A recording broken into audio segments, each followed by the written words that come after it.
Hello, White Lithium Eurotrash viewers. I'm going to make a little video today driving the white Saab to celebrate me closing in on the big 100 whole subscribers, which I value each and every one of you guys because it's about quantity, not quality. So what we're going to do is we're going to drive this 1986 Saab 900 sedan that you've seen so much of. We're going to go get a bite to eat.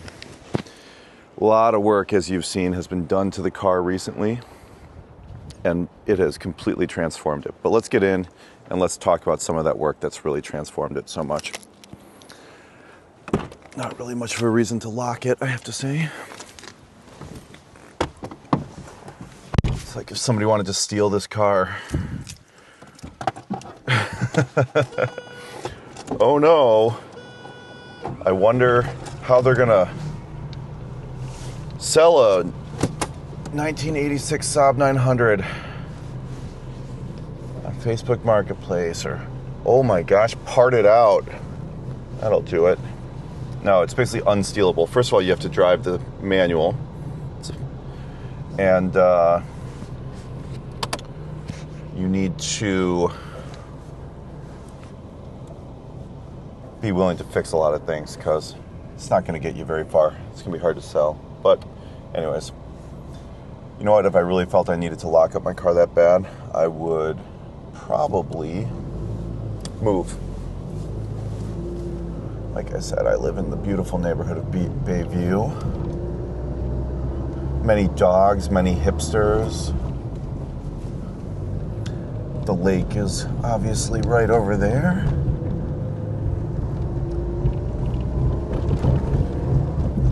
You know, you saw the video on the rebuild of the axles and the wheel bearings, and that has obviously been transformative for the car. Just how smooth it drives, and you know, I had the wheels balanced multiple times, and obviously I don't know, I just had never internalized the idea that that wheel bearing might have been the issue.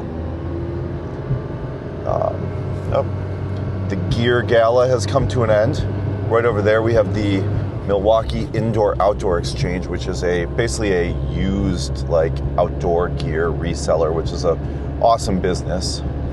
Nothing's more wasteful than going to REI and buying more microplasticky Chinese junk. So on this drive, I'm going to highlight every single thing. I bought this car about 2.5 years ago from a guy in Waukesha who had this partially finished TVR sports car in his garage, but I could tell he had not a ton of interest in this particular car, and it was obvious. It was listed on Saabnet, and it was close by, and it was a sedan, and, you know, basically because it was close by, I decided to take it on. And I knew the first time I drove it 2.5 years ago that I would eventually be doing the axles. I had just put it off for so long. Here, we're in second gear. Let's give this some juice.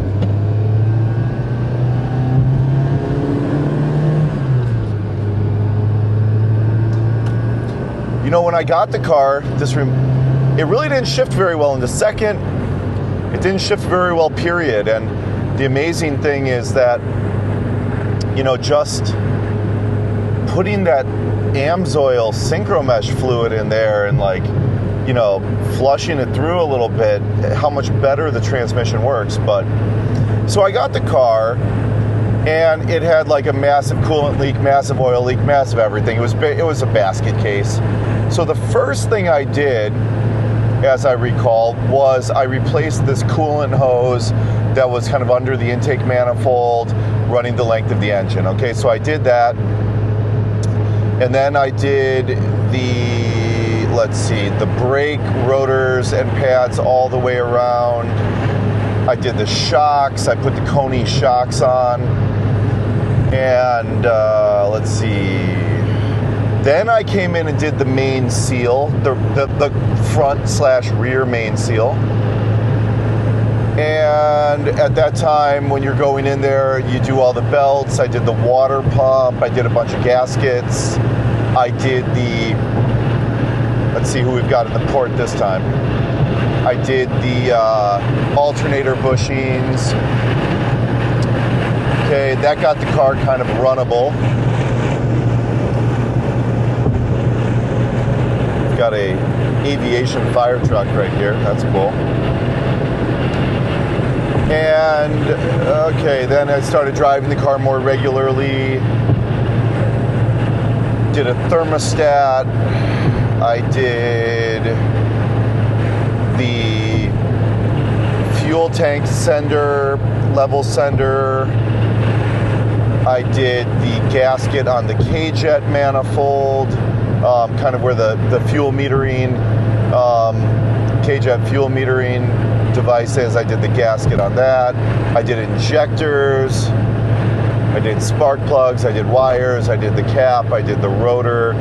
I did a cooling fan, which I got from Rose in Ithaca. I did the alternator fan relay. I got the idler pulley for the AC system off eBay. I reinstalled the belt for the AC system, recharged the AC system. What else did I do here? I did the headliner, obviously. I did the ball joints. I did the tie rod ends. I did the oh my gosh, I forgot the steering rack. I did the entire steering rack. I did the power steering hoses. That was terminal. I was going through it was just hemorrhaging power steering fluid. And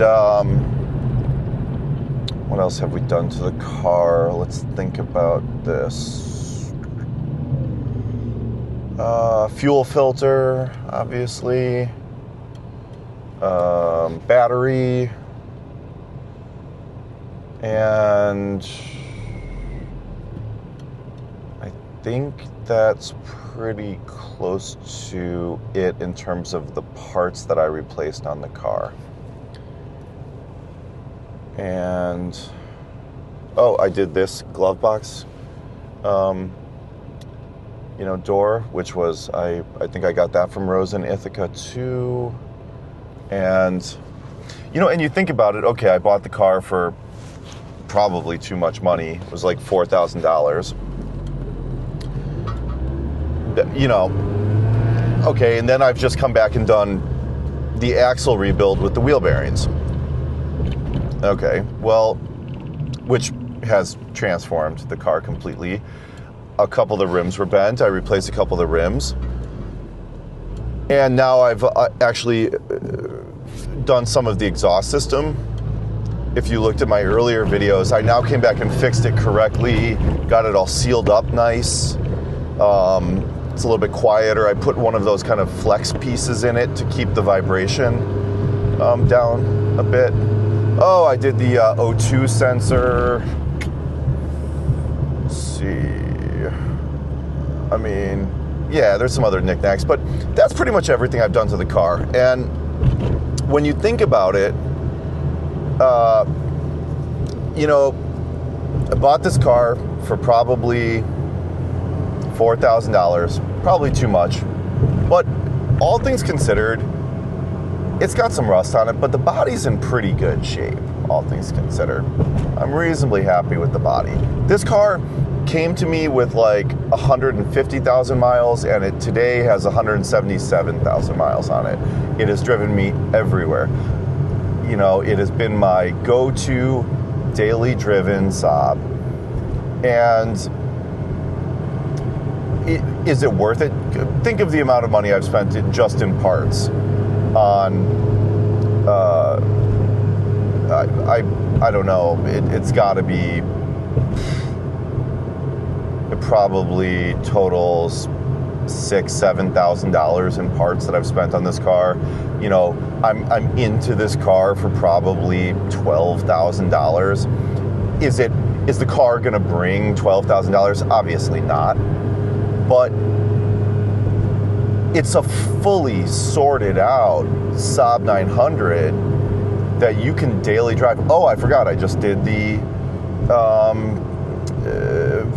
cam cover gasket too. That had needed to be done since the day I bought it. The axles had needed to be done since the day I bought it. So this right here, not to digress, but this right here was formerly a pumping station, but has been converted into a coffee shop. It's kind of cool in there. They've got some of the original equipment there. We're right here by one of the several marinas right in downtown Milwaukee.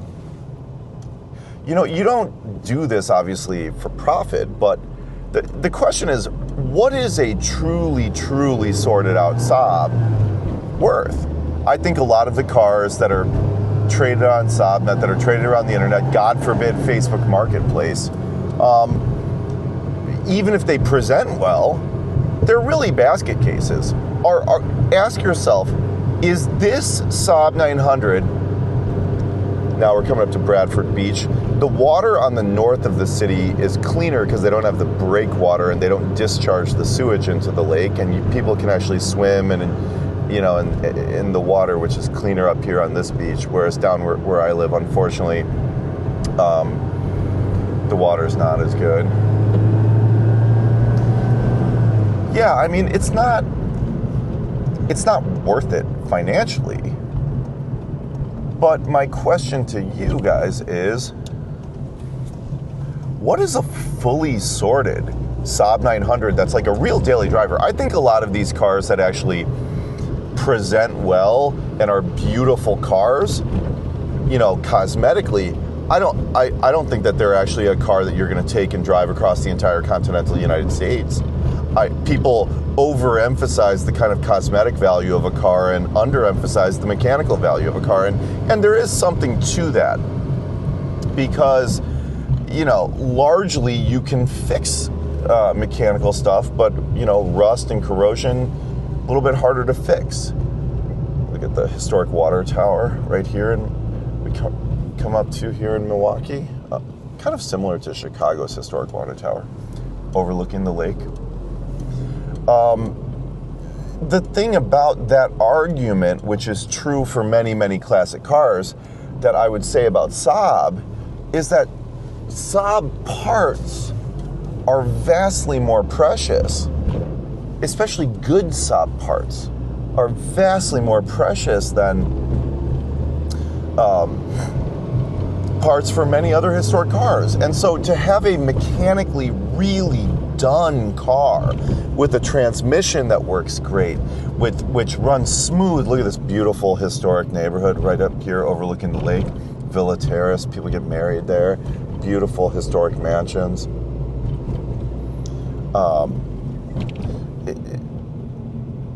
It should be worth something. And my question is, how much value have I actually created in making this a mechanically truly sorted car? Finally, the car is at the point. Notice look at my speedometer, right? It's, the gears need to be replaced in it. It has never once been the most important thing for me to work on the car. But we are finally getting to the point where everything is worked out on the car, and now the most important thing for me to do is actually to fix the speedometer. Because for me, you don't really need it. I just kind of drive at a speed that feels right. So, those are my thoughts. Thank you all for being subscribers as I approach these 100 subscribers. Stay trashy. Drive your classics. Get out and drive it. Nobody wants to see a garage queen. That's trashy. Okay? Get out and impress the world. And tell me what you think that everything I've done to this car is worth.